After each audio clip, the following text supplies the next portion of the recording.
So to get started with the Totenreich Easter egg, I'd recommend running the VST. This is a new submachine gun they just added. I have my build code here on the screen. You can go ahead and copy it. This thing with the akimbo, and believe it or not, throwing an optic on actually is going to give us an even better recoil control. So as you see, this has a recoil gun kick when we add this optic here. And this optic actually gives us a 50% increase in our recoil control. So if I swap out my optic here for a different one and then throw it on, it's going to be this one here, the EAM DYADXL. As you see, it gives us a 50% recoil gun kick. So this actually helps with that recoil because we're going to be running a akimbo. It does so much damage. I really recommend trying it out. Another weapon I tried in the boss fight here is the Shadow Sniper. Now this is my build here. You can go ahead and copy the build code if you would like. But the way I have this build, it does a really good amount of damage as well. It's a little bit slower compared to the VST, but it does do a lot of damage as well. And then I heard from the community that this XR3 Ion Sniper does really well. I haven't personally tested it myself, but it might be worth looking into. And if you want to run gobbles, Perkaholic is going to be really good to get all your perks before the fight, / if you go down in the fight. And then Near Death Experience if you're going to be playing with a team. Phoenix Up's also really good if you're going to be playing with a teammate. And then Re-Equipment to get your Casimirs back or Monkey Bombs in the fight. Shields Up, this is going to be really good because we barely get any armor in the fight. Power Keg to get your Frenzy Guard back, and then Aftertaste to get your perks back if you go down. Now we are going to be running Frenzy Guard, that's just my recommendation. Of course you can change it how you see fit. And in this video I'm actually going to do a no gobble run, but of course you can use gobbles as you see fit. Right off the rip, grab the loose change for your broke ass, and then we're going to go inside here, and there's going to be a free Molotov that we can grab. We got to have a Molotov for later on in the Easter egg. There's a few of them around the map. I'll show you them as we go. And then we're going to be presented the option to go left or right. I would say go to the right side because it's way more efficient in the run, so we're going to go through the right side here. We're going to grab our loose change. We got to get that Taco Bell later after this video, and then we're going to go across here behind the boulder. We're going to have a free RCXD. Grab that. We're going to be using that later on in the Easter egg, so make sure you don't use it because we do need it for part of the Easter egg. Now here in this little store, I just want to show you there is the first pair of Mr. Peaks headphones there if you want to activate the song. Another free Molotov if you need it for the Easter egg. And then we're going to just continue forward. And once we arrive over here, we're going to go to the back here. There's going to be a fishing pole that we're going to pick up. This spawns every single game right here. Pick it up. I'm not going to really touch on this until later on in the Easter egg, but do note you can use it as soon as you get it. And now we're going to grab the loose change from Jug. Now also there is a free Molotov here too, in case you need it. And then I recommend going to the right side here, again for efficiency reasons. It's just more efficient to go to the right side first. So once you have enough points, open it up. This is going to be our first power switch we're going to activate. Just go ahead and repair it. And then we'll grab that loose change there on Mule Kick. And after that, we'll head over back to the dock, and then we're going to go to the other zip line that leads us over to where this star is.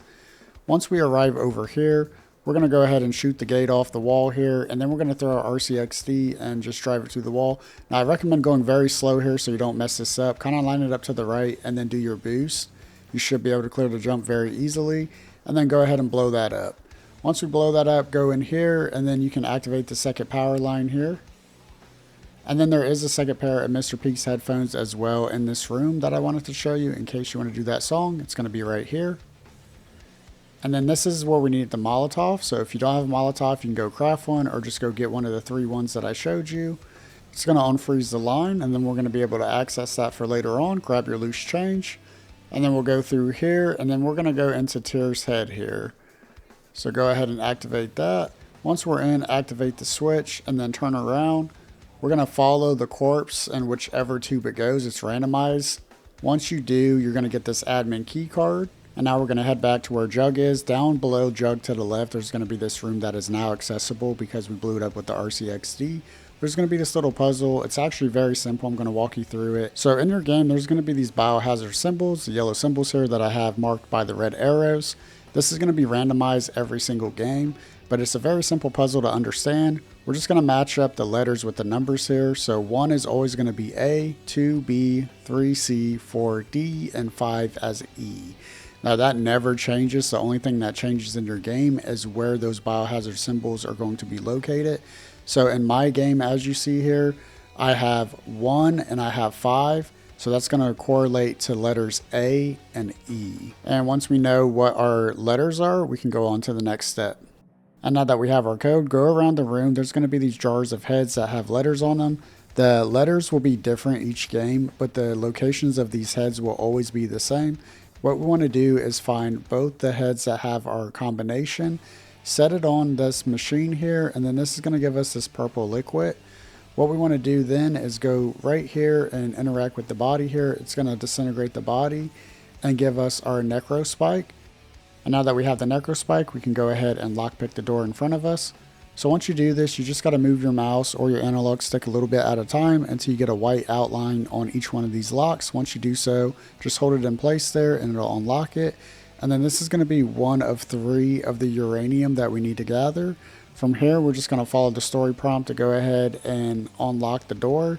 So just head over there to the war factory and continue following the story prompt. So we're going to go ahead and swipe that key card we have. There's going to be a bunch of zombies in here. Clear them out. Once we clear them out, go ahead and grab the Glock drop controller. Over here, there's going to be this note. We don't really need to worry about this just yet. I'll explain this here later on. From here, we'll head back to Jug, activate the Glock drop. This is going to spawn in a whole bunch of purple-eyed zombies. You can take them out for 10 points each, or you can just leave them be. But at the end of this, it's going to spawn in Pack-a-Punch. And once Pack-a-Punch opens up, we are then able to go ahead and start the Wonder Weapon quest to build the Jotun Star. So to get started with that, we're going to head over here to the bridge. And here on the bridge, I did want to mention there is another spawn for the fishing pole. There's also a double points right here. So if you need a double point, you can go ahead and shoot that to get that. And then we're going to grab the chili chunks right here. These spawn here every single game. We want to have these placed before the second special round, which is the ice zombies. So come over here, put them right here on the table. It's going to be right over here where the meal kick is. And then from there, we're going to head over to where Speed Cola and PhD is. We're going to activate this switch. It's going to bring down this little wall that we can wall jump off of. And our goal is to wall jump and grab the chain there at the end of the ship. And if you don't get it in time, no big deal. Just hit the switch again and the wall will come back down. And then this is also the final pair of Mr. Peak's headphones if you want to do the Easter egg. Now we're going to head over here and interact to put this chain in right here, and then we're going to build it up. Just know that if you let go of this, you are going to have to restart your progress on building. And coming down here, we can't do anything just yet because we need the lantern. And to get that, we're going to flip rounds until we get to that second special round. And remember, we put the chili chunks down before the second special round, and that's to get the Zersa bear to spawn in. He's going to go ahead and drop the lantern piece that we need. And then we can head right back over here and interact to get started. So once we interact with this pedestal and put the lantern down, there's going to be a bunch of symbols that spawn around the room. They're going to be moving around the walls really slowly, and you're going to see symbols all around this podium. Now I'm going to pause the video here to show you exactly what we're doing. So I went ahead and I marked this just like this. So we got left side being number 1, right side number 2, the back side number 3, and the front side number 4. So what we're going to do is we're going to first go with number 1 and then so forth all the way to 4. So we're going to start with the left side being number 1. We're going to go around the room and match up the symbol that we see on the left side being number 1.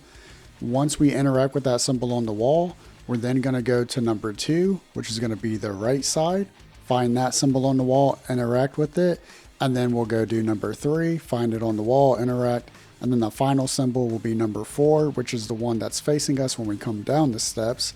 Once we go interact with that, that'll complete the puzzle.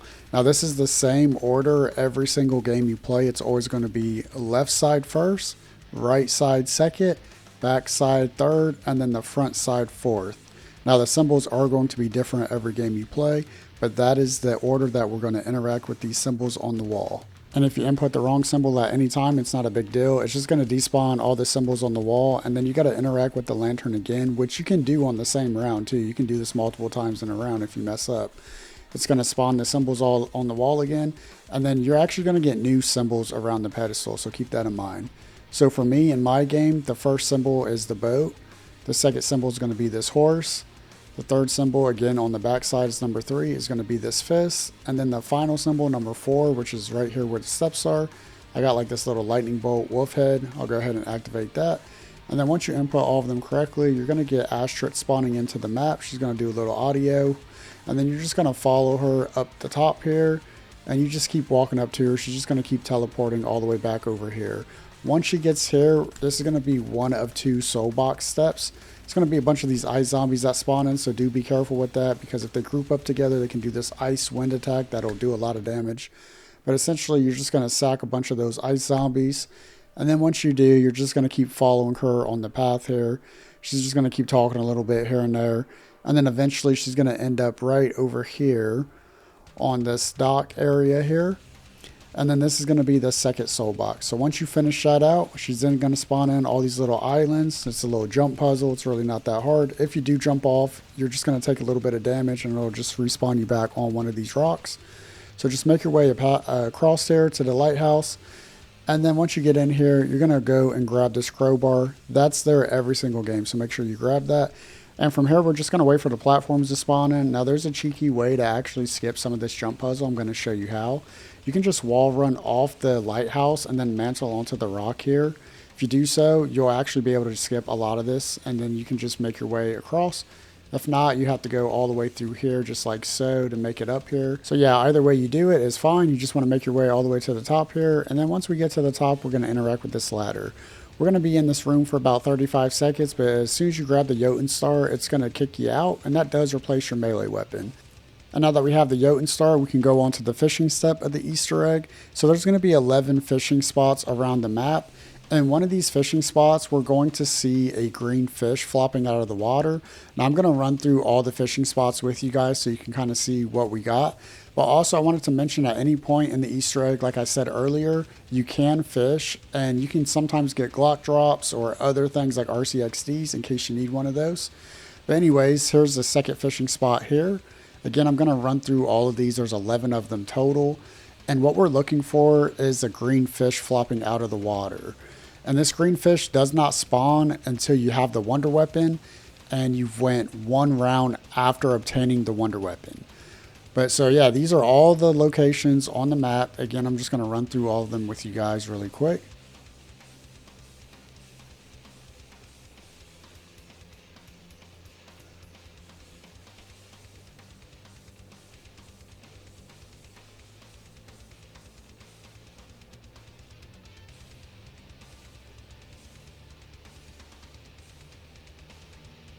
Okay, here's the green fish we were looking for. I'll go ahead and zoom in to give you a better view. Again, he can spawn at any of the 11 locations one round after you get the wonder weapon. Once you fish him out, it's going to spawn in a Ravager. We need to go ahead and flip one round for him to spawn back in. So go ahead, flip the round, pull up your map, ping him. It's very imperative to ping him because it's going to make this a lot easier to keep track of him because he's going to despawn every time you do damage to him. And you can keep track of where he's next going by looking at your tac map at the top right. It'll actually ping it before he even spawns in. But go ahead and kill him. Once you do, he's going to drop uranium. And this is going to be one of the 3 uranium. Now, we already collected one of the uranium, so now we only need 1 more to collect. Now, the final uranium we are collecting, you can actually do as soon as you get Pack-a-Punch open. You just got to have a Glock drop, which you should still have, because as soon as you open Pack-a-Punch, you'll have a Glock drop. So you can do this right away if you want. You just got to make sure you have enough zombies to do this step. So essentially what we're doing is the Glock drop's going to shoot up zombies in the air, and we want to focus firing and killing all the zombies in the air while ignoring the ones on the ground around us. We're ignoring the ones on the ground around us because those are the ones that are going to be being shot up in the air for us. And as we're killing these zombies in the air, if you look at the Glock drop, there'll be green circles on it. We want to get this to a total of 3 green circles. Once you have 3 green circles, it's going to drop the final piece of uranium. And if you mess up, you can get another Glock drop from fishing or crafting. It will save your progress. So if you had 2 of the 3 green circles already done, it will be 2 of the 3 when you do it again. And you might even get lucky and get a Mark II. From all the times I've done this, I've gotten a high rate of getting the Mark II. So from here, we're going to collect the bullet that we need. Now this is that sheet I was telling you about by the Glock drop. Now this note says the bullet is in V7, but this can't be trusted because somebody could have tampered with it. So first we want to head over here to Tier's Foot to check for a note. If it's not there, it's going to be at the Titan Crane over here by PhD. So check the note at either locations. And on that note, it's going to say one of these 4 things. You're going to see it saying PZGR shipment, chemical bomb, dispersed gas, or robot parts. If your letter says PZGR shipment, it means your bullet did not get tampered with. It is going to be in the crate labeled V7. If it says chemical bomb, it got swapped in the crate for IV3. So that's the crate you're going to want to go open for your bullet. If it says dispersed gas, you're going to want to open the crate that says 36. If it says robot parts, you want to open up the crate that says X9. Now I'm going to show you in this video what happens. I'm just going to open all the crates because you can brute force this as well. You can just go around the map, open all 4 crates, and eventually get the bullet just by brute forcing. But when you do so, you are going to get hit by these traps, and I'm just going to run through and show you what each one of these does. So one of the crate locations is going to be right outside the door where we get the Glock drop. And as you see, this is the shock one. Now this one is probably the worst trap to get hit by because it's just going to mid-stop you and shock you like this. And this is the longest trap debuff also. This one lasts a lot longer. But if you just come down the steps right outside there, there's going to be the second crate location there. That one's going to be the toxic gas, just going to make you cough.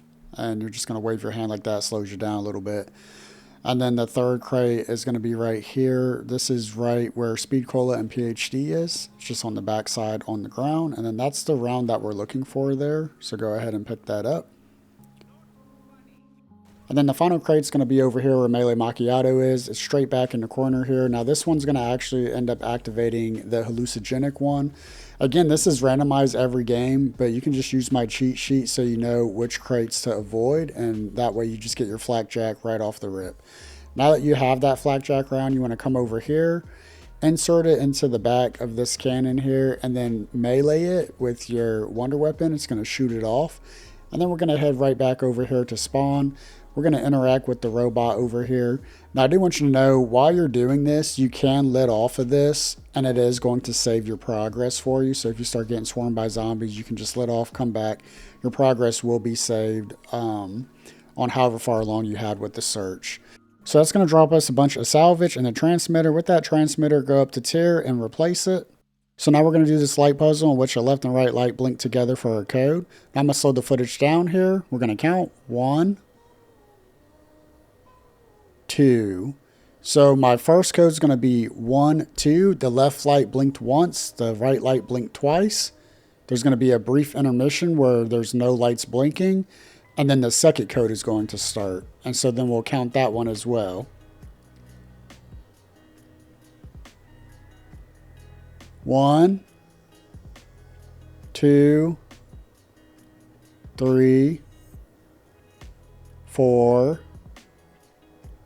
5. So as you see, the left light blinked 5 times, the right light blinked 4 times. So my second code that I have is 5, 4. And then this is what it's going to look like in your game at normal speed. 1, 2, 3, 4, 5, 5, 4, 1, 2. 1, 2, 3, 4, 5, 1, 2. So hopefully that makes sense for you guys. Your code's going to be different than mine, but you just got to count the number of times that both lights blink together. And then that order is going to be the left light for the first digit, right light for the second digit. That's one code. And then you wait for the brief intermission. It's going to flash a different pattern, and then you'll put that one in. So head over to Core Foundry, interact with the machine. The left knob is going to be your first digit for the left right. That right knob is that second digit for the right light. It's going to be a missile strike that happens once you input that code. It's going to spawn a bunch of purple-eyed zombies. If for whatever reason your code doesn't work, try the other code that you have. One of the 2 codes should work. After you kill all the purple-eyed zombies, you can then go interact with the machine again or flip to the next round. And I did want to tell you, if you go back into the tier's head, it's only going to flash you the one code that you haven't used after you've inputted the first one. So after that, we're just going to go back and put that second code. And then once that happens, there's going to be another missile strike and then a bunch of purple-eyed zombies. You know the drill. Just go ahead and kill all the purple-eyed zombies. And then after that, you can go in here and grab the Wonder Barrage controller. It's going to spawn right there in the room next to Double Tap. With that controller, you want to head over here to the dry dock. Interact with the wall here. Just point the controller at the wall and interact with it. It's now going to do a little missile strike on this building, which opens up this stairwell for us. Before, we're not able to access that until we do that. And now that we have access to this building and collected the 3 uranium, we can do the claw machine step. Now this actually isn't too difficult. It might seem a little difficult at first, but I'm going to explain this in a way that hopefully makes a lot of sense. So we're going to look at this board. There's going to be already a couple of these nodes down. The key here is to use all 3 nodes that we have. And we want to make 2 separate groups, one group containing 3 nodes and the second group containing 6 nodes. But the thing is, you don't want these 2 groups to touch each other. So as you see here, I already have my one group at the bottom with the 3 nodes. And then the group I'm making now is the second group, which needs to have 6 nodes. But I have to be careful where I put this because I can't have the 3 group and the 6 group nodes touch each other. So this is why I end up going right down here, because this is going to separate the 2 groups, right? So once I put this here, this is going to make a total of 6 groups and then a total of 3 group here. So as you see, that's exactly how you're going to do this. It's really not that hard. If you do mess this step up though, you have to wait till the next round to go back and do it. But just keep in mind, you just want one group of 3 nodes, one group of 6 nodes. They cannot be touching, and that is how you're going to complete that step. From here, we're going to pick up this atom craft. Now, you can't sprint throughout this. Now, I sped the footage up just to get here quicker, but just know you can't sprint during that step. And you're going to put this down next to quick revive. And now we're going to need to charge this machine. And to get started, we're going to go right around the corner here and interact with this power switch. This is going to start this little lockdown here. And we just got to kill the zombies that are trying to attack this. Don't let them attack it, as it'll interrupt the charging. And then throughout this process, this is actually going to lose power, and we're going to have to run back in that separate room there and flick the power switch. We got to do this 2 separate times during this whole playthrough here. And you'll know because it'll say charging interrupted at the top left there. And then you go hit the power switch. If you're on curse mode, a good way to know that it stopped charging is by just looking at the machine. Like right here, if you look at it, you're not going to see electricity running through it. So that's another way to know that it stopped charging. That's more useful if you're playing curse mode. But just know you got to do that. Once you do that and complete it, you can then pick it up.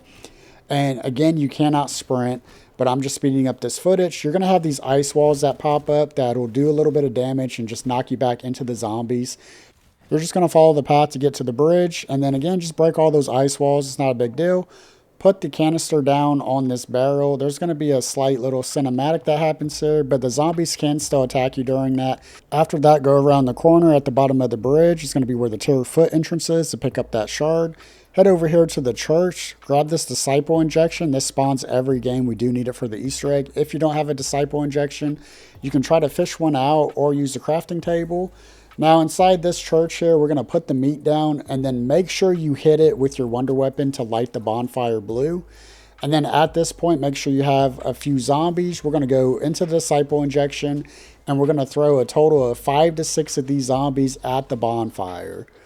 And then once you do this successfully, we're going to get a flashbang, and then there's going to be a lockdown inside this room with Mr. Krabs. He's going to be a HVT Mr. Krabs. So just keep that in mind. Make sure you're prepared for this. It can be a little difficult depending on the round that you're at. It is going to spawn a max ammo in for us as well. But all we got to do is kill Mr. Krabs here. Once we do, we will be put out of this lockdown, and then we can go on to the next step. So now that we have killed Mr. Krabs, we can grab the sunstone that drops. We're going to take this back to where we picked up the disciple injection in this church here. Interact with the podium, and then make sure you melee it with your wonder weapon. It's going to shoot a beam up in the sky. Now this step can look confusing, but it's really not. There's going to be a total of 3 arrows here. And I'm going to just pause to kind of show you this a little bit better. So you can actually do this too in your game. You can just pause it to get a better look.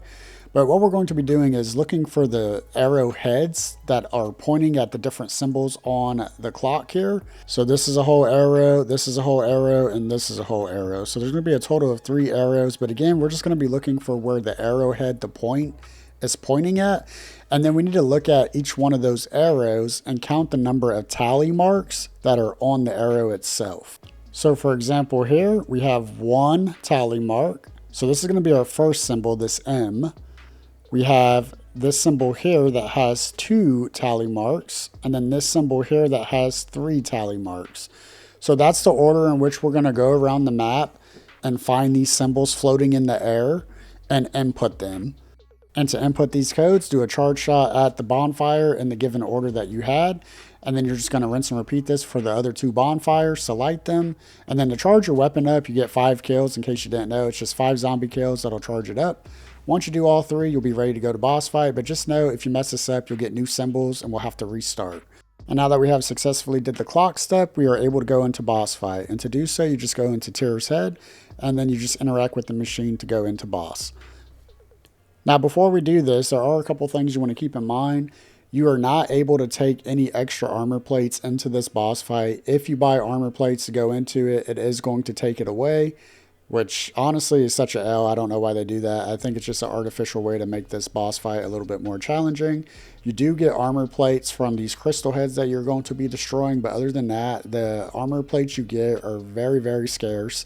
So I definitely recommend running Frenzy Guard here in this boss fight. And then if you're running Gobbles, like I said at the beginning of the video, the Shields Up Gobble is going to help you a lot in this boss fight as well. So yeah, just make sure you're prepared for the boss fight. It can be pretty difficult.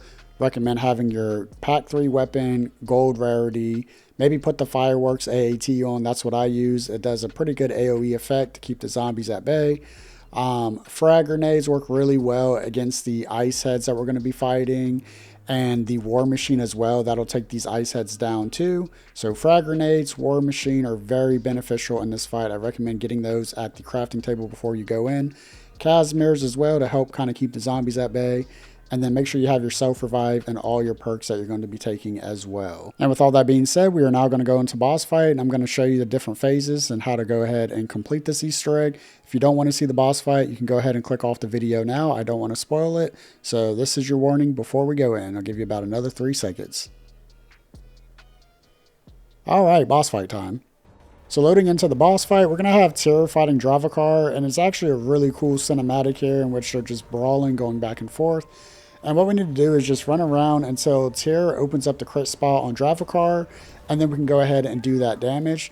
Now this is going to be the theme throughout the beginning of this Easter egg. We're just going to run around, dodge the zombies, wait for Tyr to, open up the crit spot on Dravakar, and then do our damage. So that's going to be the initial part of this fight. We're just going to keep running around.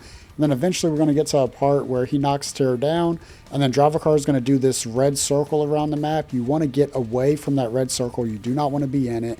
If you get hit by that, you are going to take a lot of damage. And then if you run back in the zone, you can see that it's actually white out. And that's because it's a frozen spot now. So if you go out there, it's going to be just like on the frozen rounds. You're going to be moving really slow. You're going to take constant damage. So just avoid that.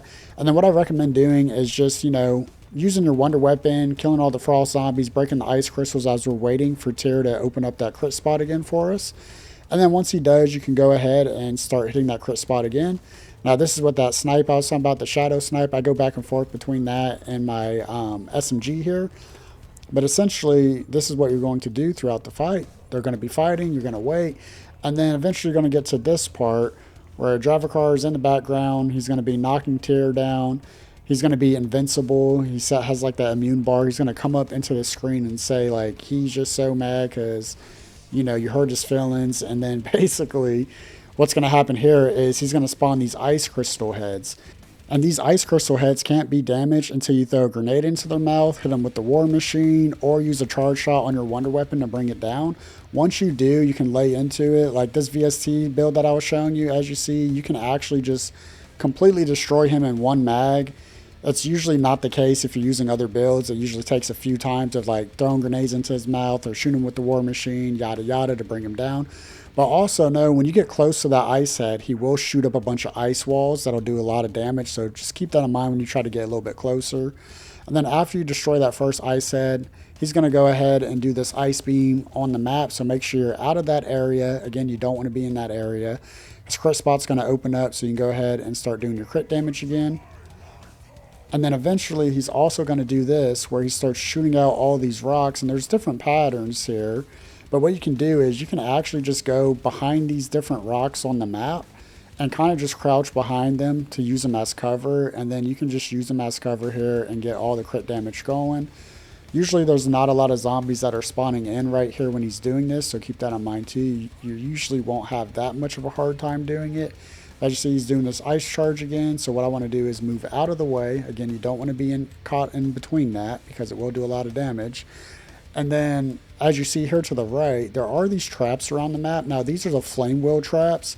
What those are going to do is it's going to heat up the zone for us. So at any point, if we have to go into the ice zone that he froze out, we're going to activate one of those traps, because there's one here on the right side, there's one in the center, and then there's one all the way on the left side. So there is a trap in each section of this map, of the boss arena. And at any point, if you need to use that trap to stay warm, make sure you use it. So as you see here, he's already frozen out the whole map here. So it's forcing me to come down here to the center, which I could have just stayed at the top right, but because he was doing the ice strike there at the top right, I didn't want to be in it. After he does the ice strike, you can go back into it, but just keep that in mind. You don't want to be in that zone when he does the initial ice strike because it will do a lot of damage. But once you get through that phase, as you see, he's now going to spawn in the ice crystal heads again.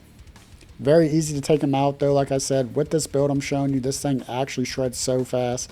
But again, you can use frag grenades.